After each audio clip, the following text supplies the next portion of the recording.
బజార్లు, అన్న క్యాంటీన్లు తెలుగుదేశం ప్రభుత్వం ఏర్పాటు చేసింది. అంతెందుకు, మన ప్రాంతంలో ట్రైబల్ యూనివర్సిటీ ఏర్పాటు చేసేదానికి ఆనాడు భూసేకరణ చేశాం, గోడలు కూడా కట్టి కేంద్ర ప్రభుత్వానికి అప్పగిచ్చాం. ఇంక ఈ ప్రభుత్వం ఏం చేసిందో మీ అందరికి బాగా తెలుసు. ఆనాడు చెప్పారు తల్లి, పెందుర్తి నుంచి అరకు రోడ్ని జగన్ 6 లేన్ రోడ్లు చేస్తాడు. కానీ పనులు జరుగుతున్నాయా? పట్టించుకునే నాదుడే ఉన్నాడా? లేదు. ఇంకా జామిని దగ్గర జూనియర్ కళాశాల ఏర్పాటు చేస్తున్నాడు, కొత్త వలస దగ్గర డిగ్రీ కళాశాల ఏర్పాటు చేస్తున్నాడు, 3 పడకల హాస్పిటల్ కూడా పెడతా ఉన్నాడు. 3 పడకలు కాదు కదా, 3 ఇటుకలు కూడా వేయలేదు. ఇంకా భీమసింగి షుగర్ ఫ్యాక్టరీని డబ్బులిచ్చి తెరిపిస్తా అన్నాడు. మనం ఇచ్చిన 13 కోట్లు లోపులేసి ఆ షుగర్ ఫ్యాక్టరీని కూడా చంపేశాడు.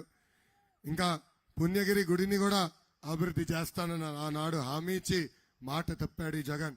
అందుకే ఇక్కడున్న ప్రజలందరూ నేను కోరుతున్నా, తెలుగుదేశం జనసేన పార్టీ అభ్యర్థిని గెలిపించండి, మళ్ళీ ఎస్కోటని అభివృద్ధి చేసే బాధ్యత మేము తీసుకుంటాము. అభివృద్ధి కోటని ఈరోజు అవినీతి కోటగా ఇక్కడున్న శాసన సభ్యుడు మార్చాడు.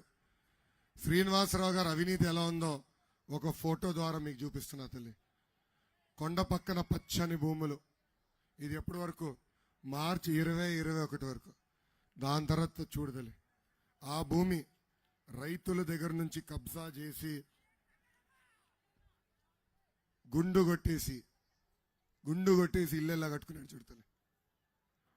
జగన్తో పోటీ పడుతున్నాడు తల్లి ఇక్కడ ఉన్న ఎమ్మెల్యే. విశాఖపట్నంలో ఆయన 50 కోట్లు పెట్టి, క్షమించాలి 500 కోట్లు పెట్టి జగన్ ప్యాలెస్ కట్టుకుంటే, ఇక్కడున్న మీ ఎమ్మెల్యే 50 కోట్లు పెట్టి ప్యాలెస్ కట్టుకుంటున్నాడు తల్లి. పాపం ఈ భూమి కోల్పోయిన సుంకర పైదన్న నన్ను వచ్చి కలిశారు, అన్ని ఆధారాలతో వచ్చి కలిశాడు. కోర్టు కూడా చాలా స్పష్టంగా చెప్పింది ఈ భూమి పైడన్నదిని. కానీ కబ్జా చేసి మెడబట్టి ఆ పైడని బయటికి గెంటేసి చూడండి 50 కోట్ల రూపాయలు ఖర్చు పెట్టి ఇల్లు కట్టుకుంటున్నాడు. ఈ డబ్బులు ఎవరు తల్లి?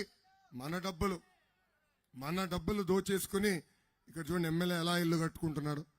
అంతేకాదు ఆయనకి ఎక్కడ భూమి దొరికినా, ఆయన దారులు వెళ్తుంటే పొరపాటున మన భూమిపై కన్ను పడితే సాయంత్రం పత్రాలు సృష్టించి ఆయన పేరు పైన రాయించుకుంటున్నాడు తల్లి. ఇంకా ఆయన బంధు రమేష్ నాయుడు కూడా ఇసుకను వదిలిపెట్టట్లేదు తల్లి. బాబు గారు ముఖ్యమంత్రి ఉన్నప్పుడు ట్రాక్టర్ ఇసుక 1000 రూపాయలకు అప్పగిచ్చేవాళ్ళు.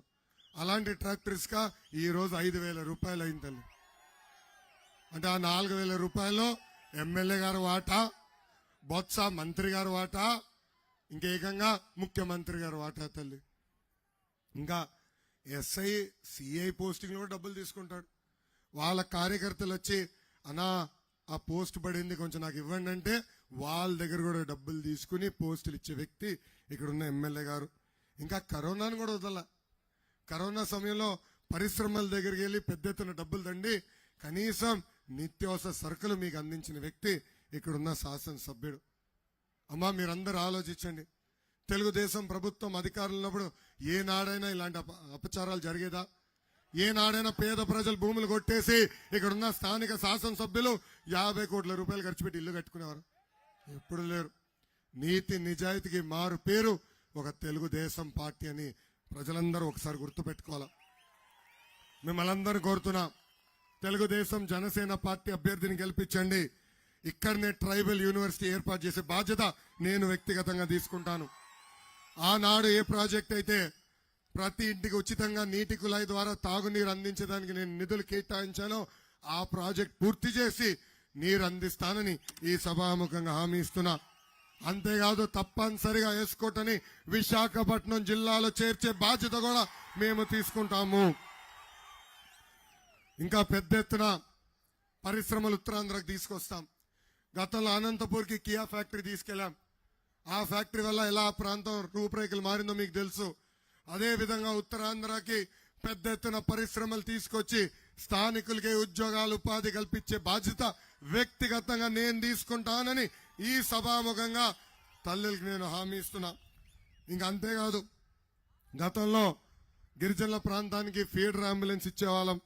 గిరిజనులకు రావాల్సిన 17 సంక్షేమ కార్యక్రమాలు మళ్ళీ మేము అమలు చేస్తాం. అంతేకాదు గిరిజనులకి అవసరమైన మేరకు మీరు ఎక్కడ నివసిస్తున్నారు అక్కడనే ఇల్లులు కూడా కట్టించే బాధ్యత మేము తీసుకుంటామని ఈ సభాముఖంగా నేను హామీ ఇస్తున్నా. ఇంకా పెండింగ్ లో ఉన్న సాగునీటి ప్రాజెక్టులన్నీ యుద్ధ ప్రాతిపదికంగా పూర్తి చేసి ప్రతి ఎకరానికి సాగునీరు అందించే బాధ్యత కూడా మేము తీసుకుంటాం. తల్లి అడిగినట్టు పెందుర్తి నుంచి అరకు రోడ్ని 4 లేన్ రోడ్లు చేసే బాధ్యత తీసుకుంటాను. అంతేకాదు ఈరోజు తల్లి రోడ్ల మీద తిరిగితే గ్యారంటీగా మనం వారానికి ఒకసారి ఆసుపత్రికి వెళ్ళాలి తల్లి. గుంతలున్నాయి, రాత్రి పొరపాటున కొంచెం స్పీడ్కి వెళ్తే గుంతల్లో పడిపోయే పరిస్థితి. అనేక రోడ్లు నేను చూసా, చాలా దారుణంగా ఉన్నాయి. అందుకే ముఖ్యమంత్రి గారు రోడ్డు ప్రయాణం చేయరు తల్లి, హెలికాప్టర్లు వస్తాడు తల్లి. మంగళగిరి, ఆయన నివసిస్తున్న మంగళగిరి నియోజకవర్గంలో ఒక ప్రాంతం నుంచి ఒక ప్రాంతం తల్లి 12 కిలోమీటర్లు తల్లి. కార్లు వెళ్ళాడైనా, హెలికాప్టర్లు వెళ్తాడు. ఎందుకో తెలుసా?